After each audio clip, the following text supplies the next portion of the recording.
नमस्कार।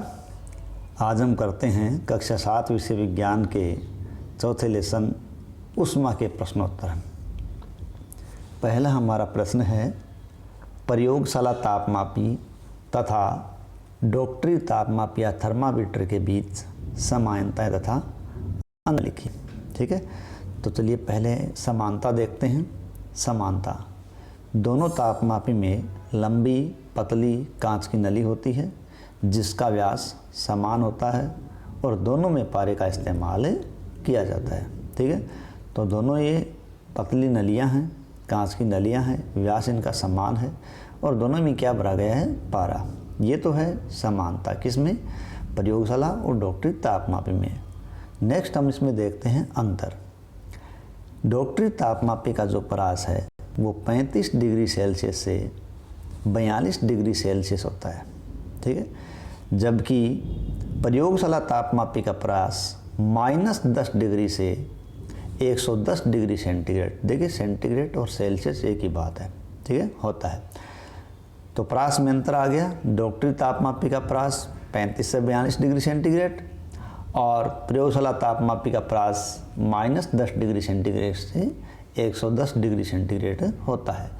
डॉक्टरी तापमापी है वो मानव शरीर का तापमान ज्ञात करने के लिए काम लिया जाता है, जबकि प्रयोगशाला तापमापी से मानव शरीर का ताप ज्ञात नहीं किया जा सकता है। ठीक है, तो ये इनमें अंतर है। दूसरा हमारा प्रश्न है, ऊष्मा चालक तथा ऊष्मारोधी प्रत्येक के दो उदाहरण दीजिए। देखिए ऊष्मा चालक जिसमें ऊष्मा का आसानी से प्रवाह हो जाता है वो है लोहा, चांदी, एल्युमिनियम, जो धातुएं हैं ऊष्मा की चालक है। ऊष्मारोधी के उदाहरण प्लास्टिक, लकड़ी, कागज, ये कुछ क्या है? ये ऊष्मारोधी है, इसमें विद्युत धारा का चालन नहीं होता है। ठीक है, तीसरा हमारा प्रश्न है, रिक्त स्थानों की पूर्ति कीजिए। ठीक है, और इसके अंदर अपने को पहला दिया गया है, कोई वस्तु कितनी गर्म है इसकी जानकारी किसके द्वारा प्राप्त होती है? देखिए इसकी जानकारी उस वस्तु के ताप द्वारा प्राप्त होती है। ठीक है, कोई वस्तु कितनी गर्म है इसकी जानकारी उसके ताप द्वारा प्राप्त होगी। ख, उबलते हुए पानी का ताप। ठीक है, उबलते हुए पानी का ताप डॉक्टरी तापमापी से, ठीक है, क्योंकि उससे टूट जाएगा वो, डॉक्टरी तापमापी से नहीं नापा जा सकता। तीसरा है ग, ताप को डिग्री सेल्सियस, क्या है? सेल्सियस, इसको आप सेंटीग्रेड भी लिख सकते हो। ठीक है, डिग्री सेल्सियस में नापते हैं। घ, बिना किसी माध्यम के द्वारा ऊष्मा स्थानांतरण के प्रक्रम को क्या कहते हैं? तो देखिए बिना किसी माध्यम के ऊष्मा का स्थानांतरण है वह विकिरण विधि कहलाता है। ठीक है। च, स्टील की एक ठंडी चम्मच गर्म दूध के प्याले में रखी गई है, यह अपने दूसरे सिरे तक ऊष्मा का स्थानांतरण किस प्रक्रम द्वारा करेगी? देखिए ठोस है, ठोस में ऊष्मा है वो चालन के द्वारा आगे बढ़ती है, तो चालन प्रक्रम द्वारा ये होगी। हल्के रंग के वस्त्रों की अपेक्षा गहरे रंग, ठीक है, यहाँ क्या आएगा? गहरे। हल्के रंग के वस्त्रों की अपेक्षा गहरे रंग के वस्त्र ऊष्मा का अधिक अवशोषण करते हैं। ठीक है, तो ये आ जाएगा तीसरा प्रश्न। चौथा प्रश्न क्या है? इसमें हमें कॉलम ए और कॉलम बी दिए गए हैं, हमें समान शब्दों का मिलान इसके अंतर्गत करना है। कॉलम ए को हमें बी से मिलाना है। तो चलिए पहला अपने पास कै, थल समीर। देखिए थल समीर है, बहने का समय है रात को। थोड़ा सा यहाँ बता दूँ मैं, हमने थल समीर और जल समीर, समुद्र समीर के बारे में पढ़ा है कि दिन के समय धरती जल्दी गर्म हो जाती है और धरती जल्दी गर्म हो जाती है तो हवा हल्की होकर ऊपर उड़ जाती है, इसलिए धरती पर क्या होता है? वायुदाब कम हो जाता है, इसलिए समुद्र की तरफ से हवाएं आती हैं तो वो समुद्री समीर दिन में चलती है। ठीक है, रात को विपरीत हो जाता है कि पानी ना तो जल्दी से गर्म होता है ना जल्दी से ठंडा होता है, वो जल्दी से ठंडा नहीं होता, तो रात को पानी है वो जल्दी से ठंडा नहीं होता, जबकि धरती जल्दी से ठंडी हो जाती है। इसलिए रात के समय हवाएं हैं वो थल से समुद्र की ओर चलती है। तो थल समीर बहने का समय रात हो गया और समुद्र समीर बहने का समय क्या हो गया, दिन हो गया। ठीक है, तो यहाँ क का संबंध किससे है, 4 से, और ख का संबंध किससे, 3 से। गहरे रंग के कपड़े पहनने का समय हो गया सर्दियों में। ठीक है, जो 2 से संबंध बैठ रहा है, और हल्के रंग के कपड़े पहनते हैं गर्मियों के अंदर, ताकि वो ज़्यादा उष्मा का अवशोषण न करे। ठीक है, 5वां प्रश्न, सर्दियों में एक मोटा वस्त्र पहनने की तुलना में उसी मोटाई का कई परतों का बना वस्त्र अधिक उष्णता प्रदान क्यों करता है। देखिए, सर्दियों में एक मोटा वस्त्र पहनने की तुलना में उसी मोटाई का कई परतों का बना हुआ वस्त्र अधिक उष्णता प्रदान करता है। क्यों?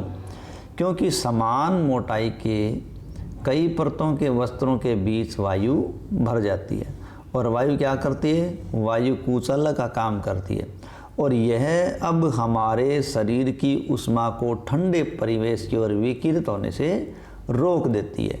अतः हमें अधिक उष्णता का अनुभव होता है। इसलिए क्या है कि कई परतों वाले वस्त्रों का इस्तेमाल मोटे कंबल की तुलना में अच्छा है। 6वां प्रश्न है, चित्र 14.4.13 को देखिए, अंकित कीजिए कहाँ कहाँ चालन, संवहन और विकिरण हुआ। चित्र अपने पास दिया गया है। ठीक है, यानी इसको देखकर हमें बताना है कि कहाँ तो चालन के द्वारा उष्मा स्थानांतरण हो रहा है, कहाँ संवहन द्वारा हो रहा है, और कहाँ विकिरण द्वारा हो रहा है। तो चलिए सबसे पहले हम देखते हैं इस पात्र को। ठीक है, देखिए पात्र है, हम जानते हैं कि पात्र के अंदर उष्मा का जो स्थानांतरण है वो किससे होता है, चालन विधि द्वारा होता है। तो ये पात्र धातु है, तो इसमें चालन द्वारा उष्मा का स्थानांतरण हो रहा है। और ये अंदर भरा हुआ है, देखो द्रव है। हम जानते हैं द्रव के अंदर उष्मा का स्थानांतरण है वो किसके द्वारा होता है, वो संवहन विधि के द्वारा होता है। तो बाहर पात्र पे तो हम क्या लिखेंगे, चालन विधि, जल के लिए क्या लिखेंगे, संवहन विधि, और यहाँ देखिए ये दे रखा को आग दे रखी है, यानी पात्र और बर्नर के बीच में जो आग की लपटें हैं वो है विकिरण। यानी विकिरण विधि के माध्यम से उष्मा है वो पात्र तक पहुंच रही है और वो गर्म हो रहा है। इस प्रकार ये चालन पात्र पे है, संवहन जल के अंदर है, और विकिरण पात्र और बर्नर के बीच में जो आग है वहाँ विकिरण विधि द्वारा उष्मा का स्थानांतरण हो रहा है। 7वां प्रश्न, गर्म जलवायु के स्थानों पर यह परामर्श दिया जाता है कि घरों की बाहरी दीवारों पर, ठीक है, सफ़ेद पेंट किया जाए। देखो, जहाँ जलवायु गर्म होती है वहाँ बाहर की दीवारें सफ़ेद पेंट के लिए कही जाती हैं। ऐसा क्यों है? देखो, ऐसा इसलिए है, गहरे रंग अपेक्षाकृत अधिक उष्मा अवशोषित करते हैं, इसलिए हम सर्दियों में गहरे रंग के कपड़े पहनते हैं, और ये हमें अच्छा भी लगता है क्योंकि अपने शरीर को ये गर्म रखते हैं अधिक उष्मा अवशोषित करने के कारण। जबकि हल्के रंग के कपड़े उसमें, ठीक है, यानी हल्के रंग के कपड़े हैं उसमें किरणों के अधिकांश भाग को परावर्तित कर देते हैं, इसलिए हमें गर्मियों के अंदर वो हल्के रंग के कपड़े अधिक पसंद करते हैं। और बिल्कुल यही बात दीवार पर भी लागू होती है। इसलिए गर्म जलवायु के स्थानों पर सुझाव दिया जाता है कि घर की बाहरी दीवारों पर सफ़ेद पेंट किया जाए ताकि अधिकांश उष्मा का परावर्तन हो जाए और घर ठंडे बने रहें। ठीक है, 8वां प्रश्न है, 30 डिग्री सेंटीग्रेड 1 लीटर जल को 50 डिग्री सेंटीग्रेड के 1 लीटर जल के साथ मिलाया गया। ठीक है, तो मिश्रण का ताप क्या होगा? देखो, एक तरफ 30 डिग्री है, एक 50 डिग्री है, दोनों को आपस में क्या कर दिया गया, मिला दिया गया। देखिए, हम जानते हैं कि उष्मा है, अब मान लीजिए 30 है, 50 है, तो उष्मा हमेशा अधिक से कम स्थान की ओर प्रसारित होती है, लेकिन वो बराबर से ज़्यादा नहीं हो सकती। इसलिए मिश्रण का ताप 80 डिग्री होगा, नहीं होगा। 50 से अधिक लेकिन 80 से कम नहीं होगा।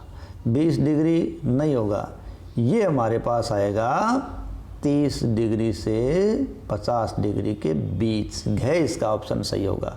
यानी तापमान 30 डिग्री से 50 डिग्री के बीच होगा, क्योंकि 30 वाले के द्वारा तो उष्मा ली जाएगी, 50 वाले के द्वारा उष्मा दी जाएगी।